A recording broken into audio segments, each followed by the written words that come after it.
Here we are, Here we are. Here live. we are. We're live. Well, we're live, We're live. but they're not live. No, no, but it's good to know we're alive.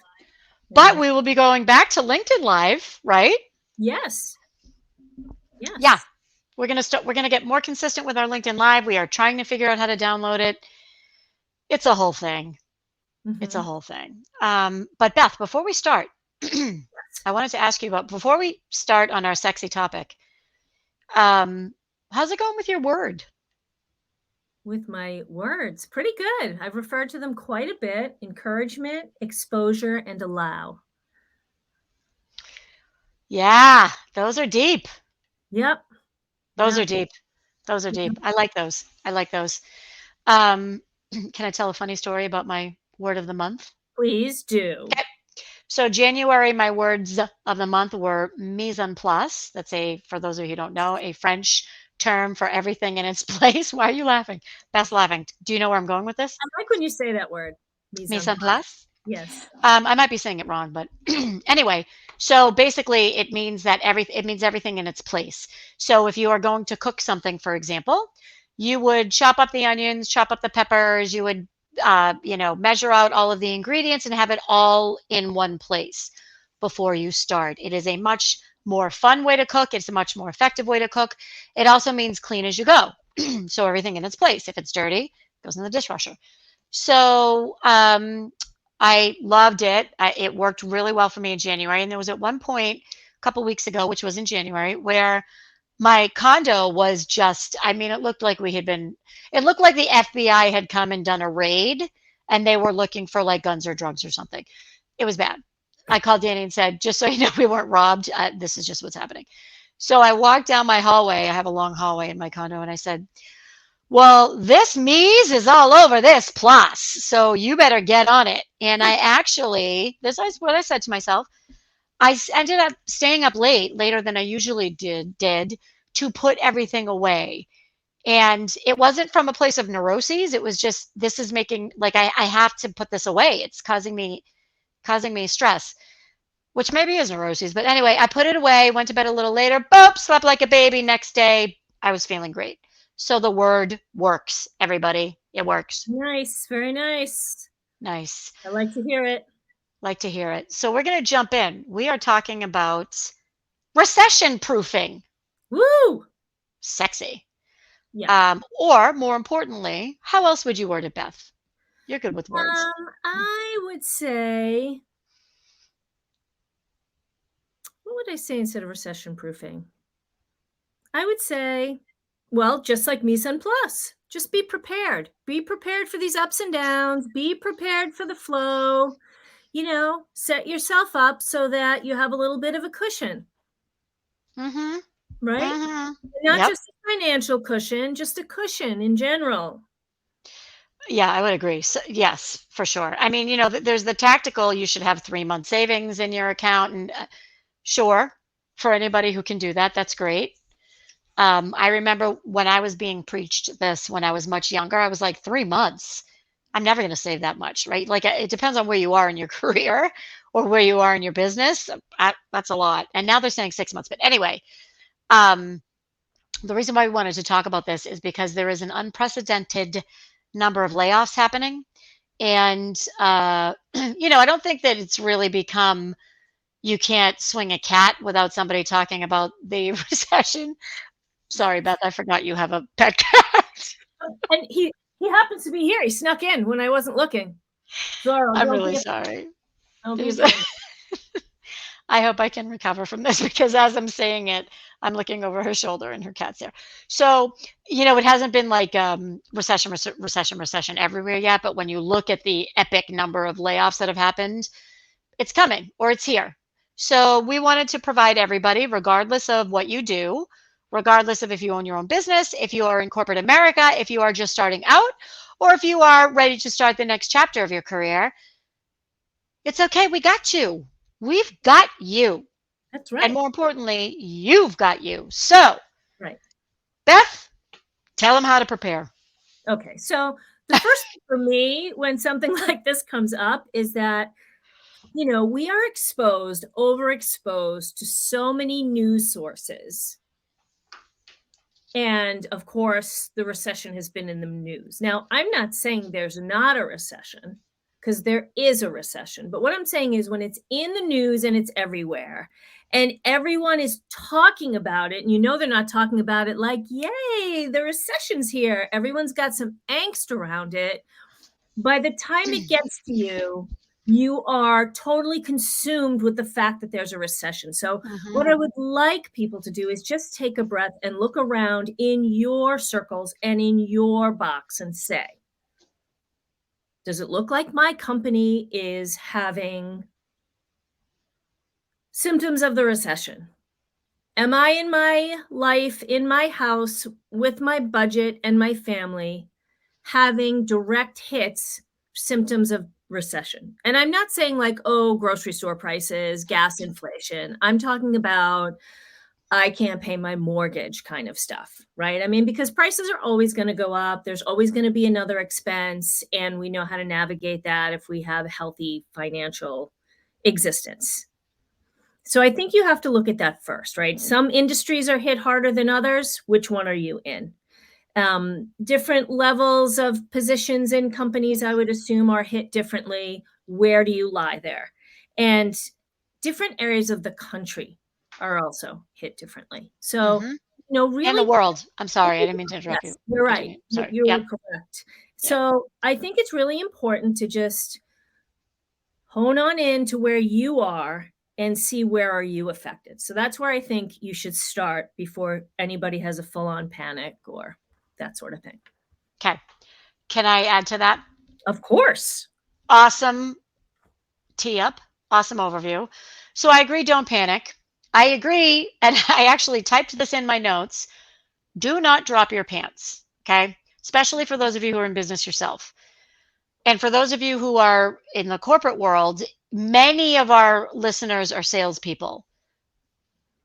Even more, do not drop your pants. And try to reframe and go into this.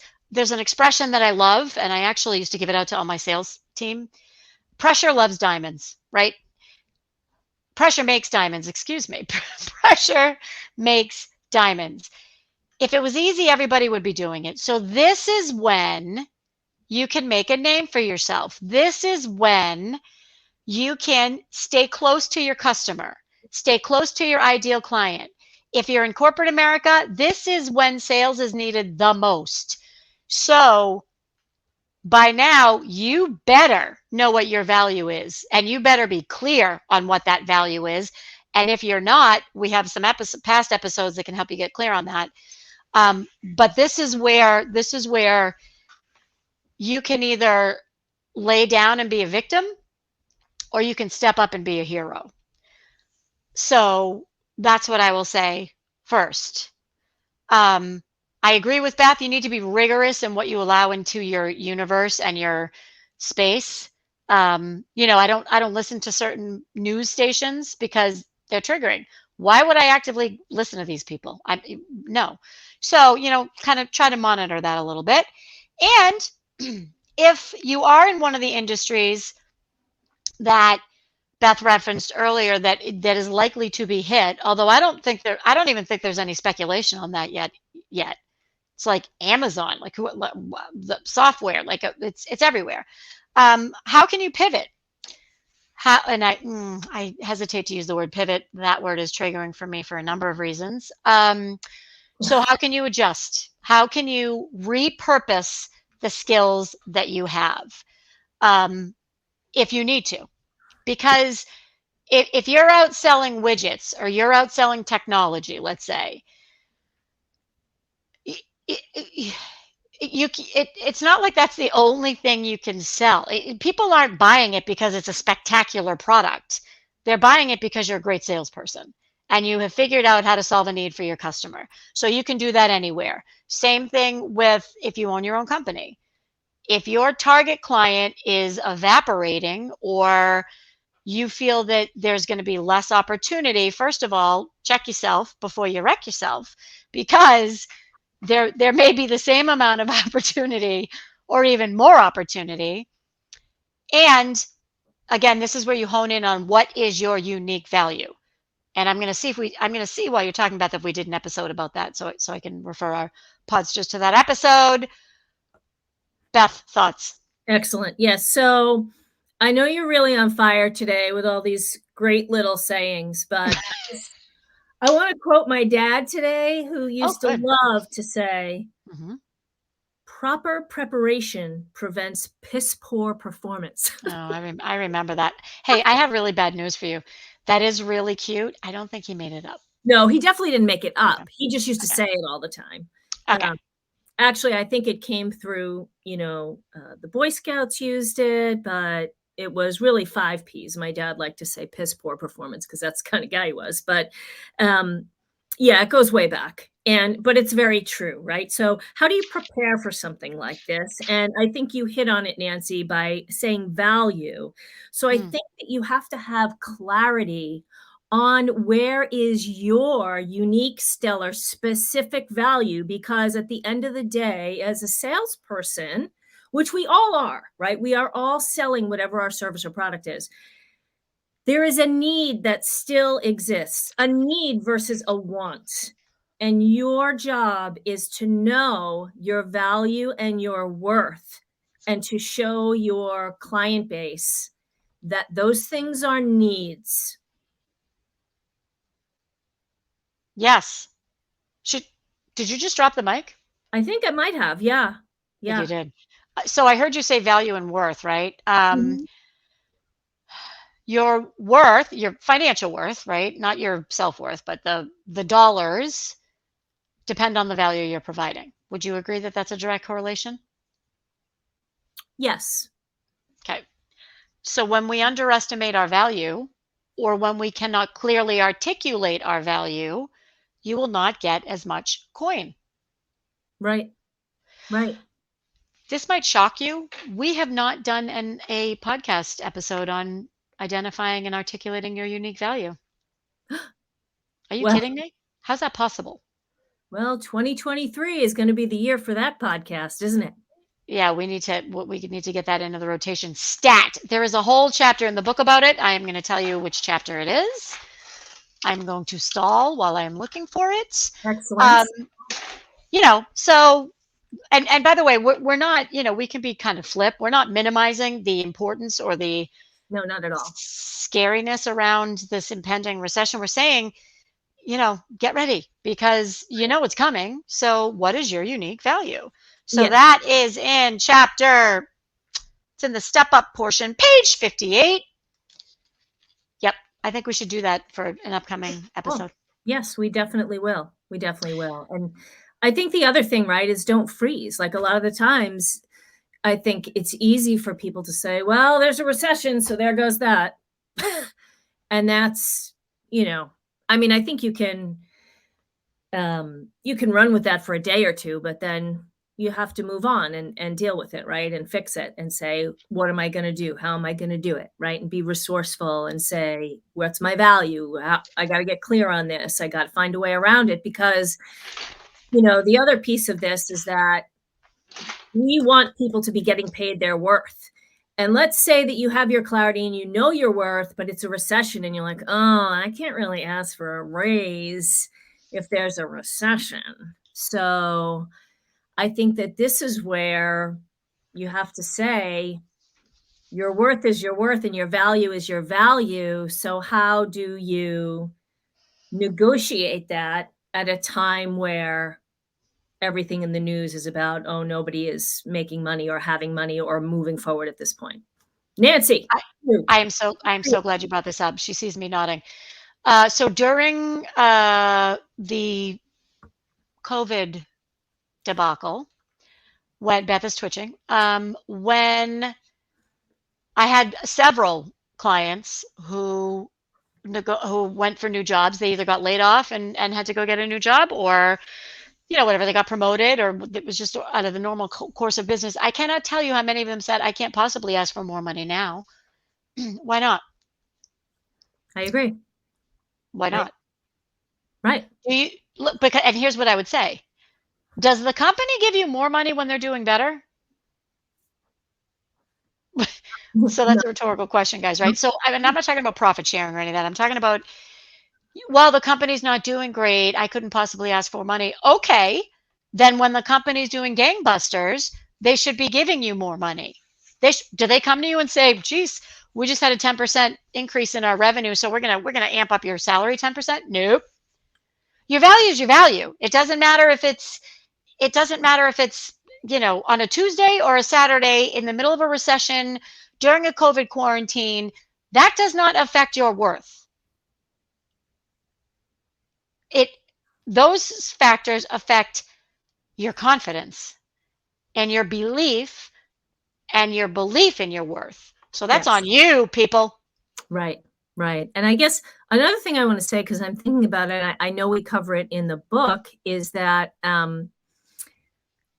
asking for more money doesn't mean that it comes to you in the form of cash. Maybe there are other things that your employer could offer you, some other benefit, an extra week's vacation, or, something like that. That's not an actual direct exchange of moolah that can give you more money, just not directly in the way that an increased salary would. And I think that that's a really good point. So I totally agree. There's a whole list in the book, but just really quickly for those of you who might not have read it yet. Dry cleaning, ridiculous, but yes, you can negotiate your dry cleaning, childcare, healthcare, bonuses, vacation, paid time off, commuting expenses. So those are kind of like the tactical. That maybe you do a different variable if you're a salesperson. You can also say, okay, I understand that right now you can't provide what my worth is, right? Not what I'm asking for. I understand that right now there might be some restraints with the company, and I'm not able to receive what we agree is my worth. Can we agree to meet again in 6 months to discuss it and make it retroactive? Right, right.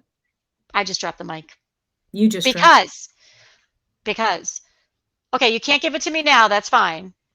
You can let's say you give it to me a year from now. Are you gonna make up for it, or am I gonna basically work below what we agree I'm worth? Right. It's a whole nother ball game. It is, it is. And you know what? I also think that if you're the employee who can say that sort of thing, you come across as being flexible and fairly compromising. And next time you're ready to ask for more money, you would like to think that that person will remember your flexibility from the time before. Um, I Of would hope. course, yeah, of course. And if one of my salespeople were to say to me, "Well, Nancy, I understand that you can't provide the salary increase that you're telling me you wish you could give me," which I would never use those words, but that's a whole nother thing. Um, if they were to say to me, "I get it, let's revisit it at next annual review cycle, and at that time, I'm gonna want to talk about if we can make that retroactive," I would be like, "Well, good for you," right? Even Mhm. if I couldn't do it, I would feel good about that. I would love that they were speaking up, Right. right? Absolutely. I would love to take a moment to, because I know a lot of what we're talking about here is mainly corporate or for people who are working in companies. And when you work for yourself, the mind drama that goes around raising prices is, similar and yet different. And oftentimes I wrote something here and I really wanted to share it because I think it's fun, is that, you can't sit politely with your hands in your lap waiting to be chosen or waiting for someone to hand you more money or give you the work or whatever. And I dubbed it the wallflower effect of just waiting to be asked. And I don't think anybody wants to be the wallflower, but sometimes we do that to ourselves, right? Fear of losing clients, or which I'm going to come back to, as a solo professional, being like, well, it's not like I'm a company and I provide all these services. So, I don't want to rock the boat by asking for more money. You too need to get clear on your value and worth and know what people need and then learn how to talk about it because it is sales. And I know we have talked about this many times. And sometimes if your price is too low or you don't raise them, the people or who could be your clients may hesitate, thinking that, well, your service might not be that great. Maybe they're lacking value. Maybe they're basic or you're inexperienced. Otherwise, why aren't you charging what your competitors are charging? Not that that's how you base your pricing either, but that is also a separate podcast. So, don't make yourself a wallflower. Don't wait to be invited, because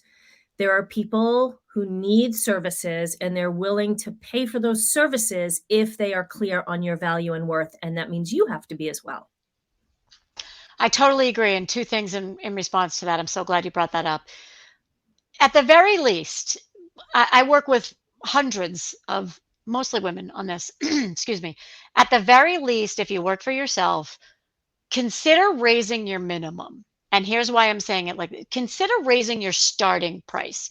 So let's say you charge $100 an hour. I'm just pulling that number out of nowhere. And I would encourage you to at least start at 150. You can always fade to 100 if you get pushback. So think about it in your mind. I'm going to start at 150, and if I get pushback, I'm going to go back to my 100. If that's a little less scary for you, try that. And the reason why I mention this is because I was working with somebody last week, and I said, benchmark what other people in your field are charging. She did. She's charging less. I would say significantly, like 25% less. So she raised her rates 25% and has gotten no pushback, and is starting from that higher point. If she feels like she's going to lose people and she wants to, she can lower it. Although I'm working with her on how not to lower it and how to show your value and how to close the sale. But you can always go down. You can't go back and increase it, right? Right. Once you're in the contract. The other thing I wanted to mention is we are working on our first podcast guest who lives, eats, and breathes this topic. She is a multimillionaire entrepreneur. She is a huge success story. And we're pretty sure we have her coming. I just don't want to mention her name in case for whatever reason that doesn't work out. But this is huge. And I think actually we should hold off on that, your unique value. We should combine it with her, Great. because this is going to blow your mind. She's going to blow your mind. So, and you'll notice we don't really have a lot of guests because we want to make sure that they are highly valuable. So, we need to figure out a strategy for that. Anywho, so know your unique value. Don't drop your pants. Be prepared. Pressure makes diamonds. Any other key takeaways, Beth? Proper prep prevents piss poor performance. My favorite. Clearly. And don't be a wallflower. We don't like wallflowers. I mean, we do. No, let's not say we don't like wallflowers. We don't. There's no room for wallflowers in this podcast. And if you need help, reach out to either one of us. That reminds me, applications are open for my one-on-one coaching program. That is the highest energy exchange. I work from anybody from a corporate salesperson, someone building out their own business. 2 of my clients last year hit the $1 million mark, to people who are pivoting, to women who are trying to figure out the next chapter. So I'm happy to help. Hit me up. And if you need help articulating your value, hit Beth up. This is what she does. Absolutely. She's a writer. Yes. And actually, I have something I can drop in the show notes. What do you have? I actually have a really awesome checklist about all the places that business owners need to have content and how often or not you need to be writing them or refreshing those things. So can you give me an example of that so I can? Well, sure. Like, people have content on their website. Maybe you're going to refresh that once a year or so. You have social media. You're going to write that all the time, right? You have blogs or email newsletters. Maybe that's monthly. You have profiles on your social, all these things. And it's a lot. There's a lot of places where we need content as business people. But they don't all have to be written at the same time, because it can be overwhelming, right? And you can repurpose, right? Like if you write a great description about yourself on your website, yeah, great. I want a copy of that. Can I have a copy of that? Of course. Well, yeah. I'll get it from the show notes. Okay, awesome. Okay. Hey, I think the next time we talk to our podsters, it'll be March. Am I right? March. I think I'm right. Yep. I think you could Yes. be. It'll be March, which is Women's History Month. It will be March, which is International Women's Day. It will be March, which here in New England, folks, let's face it, that's spring. That's right. That's right. It's when we start wearing the shorts and the t-shirts. Yeah. That's Yeah. shorts for those of you who don't know our That's right. accents. That's Yep. right. Well, great. So we will see everybody in the spring. And until then, That's right. See you in the spring, y'all. see you in the spring.